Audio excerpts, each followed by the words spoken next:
Assalamualaikum warahmatullahi wabarakatuh. Siswa-siswaku kelas 10 SMA Negeri 1 Klego yang saya sayangi dan saya banggakan.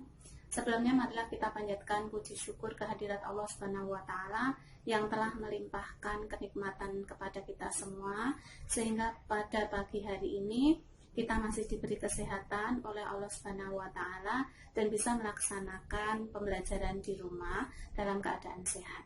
Dan semoga Allah senantiasa melindungi kita dan memberikan kesehatan kepada kita semua. Amin. Untuk itu, selanjutnya pada kesempatan pagi ini akan sedikit saya uraikan mengenai wawasan Nusantara dalam konteks Negara Kesatuan Republik Indonesia. Beberapa waktu yang lalu, kalian semua sudah mengadakan diskusi dan debat atau simulasi debat tentang wawasan Nusantara. Untuk itu sedikit akan saya ingatkan kembali apa itu wawasan Nusantara dalam konteks Negara Kesatuan Republik Indonesia. Yang pertama, pengertian wawasan Nusantara. Ya. Apa itu pengertian wawasan Nusantara? Wawasan Nusantara adalah cara pandang dan sikap bangsa Indonesia terhadap diri dan lingkungannya berdasarkan Pancasila dan Undang-Undang Dasar 1945 dalam wadah Negara Kesatuan Republik Indonesia yang utuh dan menyeluruh, tidak terpisahkan oleh apapun. Yang dalam pelaksanaannya nanti kesatuan wilayah ini di dalamnya juga meliputi kesatuan ideologi, kesatuan politik, kesatuan ekonomi, kesatuan sosial budaya, dan kesatuan pertahanan dan keamanan. Yang kedua, hakikat wawasan Nusantara. Apa itu hakikat wawasan Nusantara? Hakikat wawasan Nusantara adalah keutuhan wilayah Negara Kesatuan Republik Indonesia secara bulat dan utuh yang tidak terpisah-pisah. Yang ketiga, asas wawasan Nusantara. Asas wawasan Nusantara ini ada 6. Yang pertama, asas kepentingan yang sama.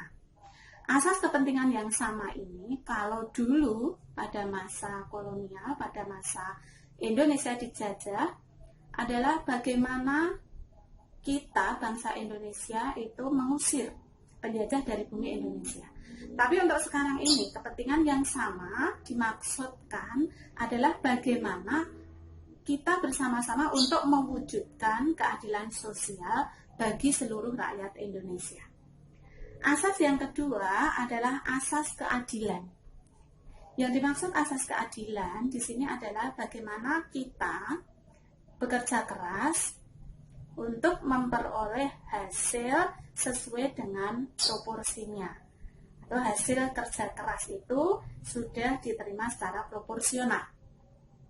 Yang ketiga, asas kejujuran, yaitu bagaimana kita bersikap, berkata, dan berbuat itu sama. Jadi antara perkataan dan perbuatan itu sama.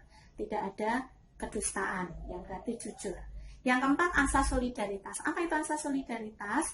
Yaitu simpati dan empati kepada sesama, kepada sekitar, kepada saudara-saudara kita meskipun di luar wilayah kepulauan atau di luar wilayah kita, seperti misalnya di luar provinsi atau di luar kabupaten atau tetangga kita, saudara kita yang lain. Sebagai contoh misalnya ketika tsunami Aceh, maka orang-orang dari Pulau Jawa pun memberikan bantuan.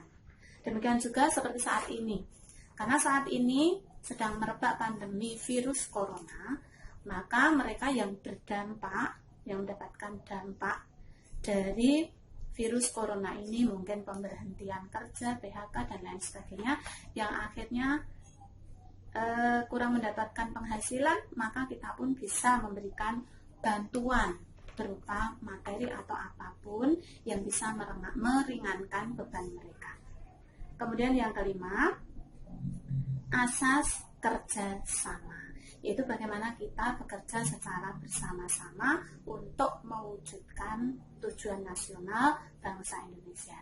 Yang terakhir, asas kesetiaan atau loyalitas. Yang dimaksud di sini bagaimana kita tetap setia dan loyal terhadap NKRI dan setia serta loyal terhadap Pancasila sebagai ideologi dan dasar negara kita.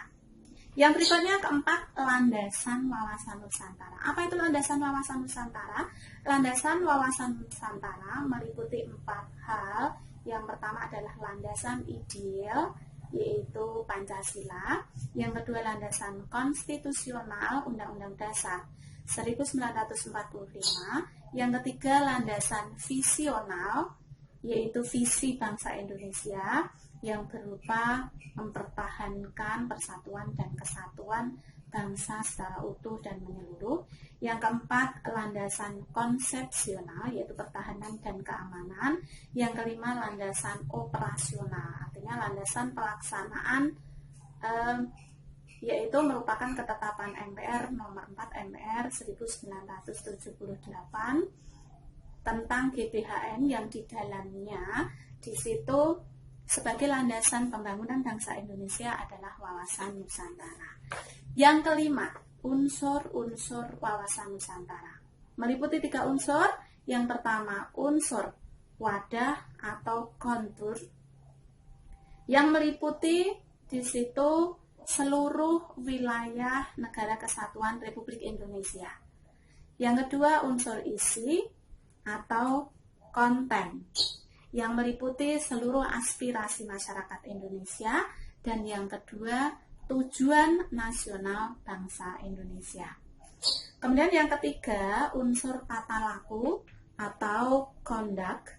Di sini meliputi tata laku batiniah, yaitu jiwa, semangat, dan mental bangsa Indonesia yang baik, dan tata laku lahiriah yang meliputi sikap dan perilaku bangsa Indonesia, yang akhirnya keduanya ini akan mencerminkan jati diri atau kepribadian bangsa Indonesia yang dikenal oleh masyarakat dunia, itu ramah tamah, sopan, kemudian religius, mengutamakan kegotong royongan, serta musyawarah dan mufakat. Kemudian yang keenam, kedudukan wawasan Nusantara. Bagaimana kedudukan wawasan Nusantara? Kedudukan wawasan Nusantara adalah sebagai landasan visional bangsa Indonesia. Apa visi bangsa Indonesia? Visi bangsa Indonesia yaitu mewujudkan bangsa yang satu dengan wilayah yang utuh. Ya. Berikutnya, tujuan wawasan Nusantara.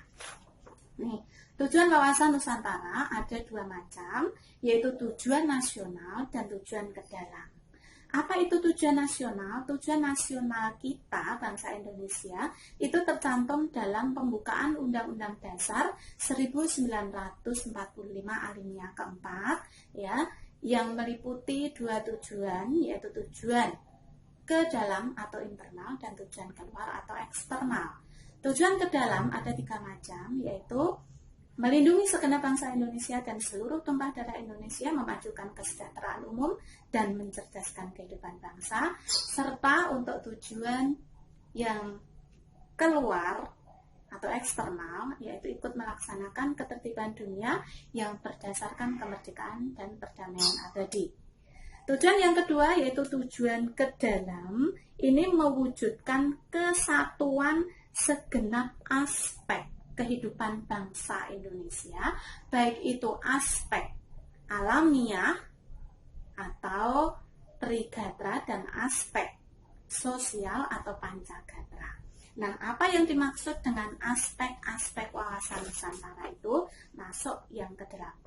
Aspek-aspek wawasan Nusantara yaitu aspek alamiah atau trigatra, meliputi letak Indonesia yang strategis, yang kedua keadaan dan kemampuan penduduk, dan yang ketiga kekayaan alam atau sumber daya alam yang melimpah. Kemudian yang kedua, aspek pancagatra yang meliputi Ipolek Sosbud Hankam, ideologi, politik, ekonomi, sosial, dan budaya. Itu ya. Demikian tadi sedikit garis besar uraian tentang wawasan Nusantara dalam konteks Negara Kesatuan Republik Indonesia. Untuk lebih memahami lagi, kalian bisa buka buku referensi kalian yang kalian punya atau bisa ambil referensi yang lain.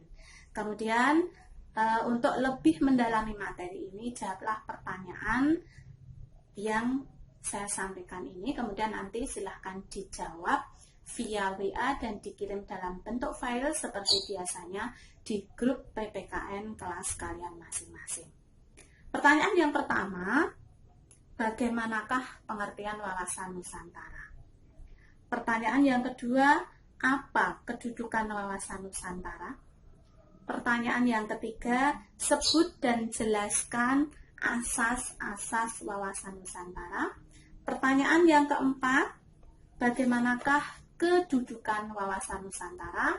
Kemudian pertanyaan yang kelima, uraikan aspek-aspek wawasan Nusantara. Dan yang terakhir, keenam, berikan contoh penerapan wawasan Nusantara yang telah Anda laksanakan sebagai seorang pelajar. Saya kira cukup sekian, kurang lebihnya mohon maaf. Terima kasih dan sampai jumpa. Assalamualaikum warahmatullahi wabarakatuh.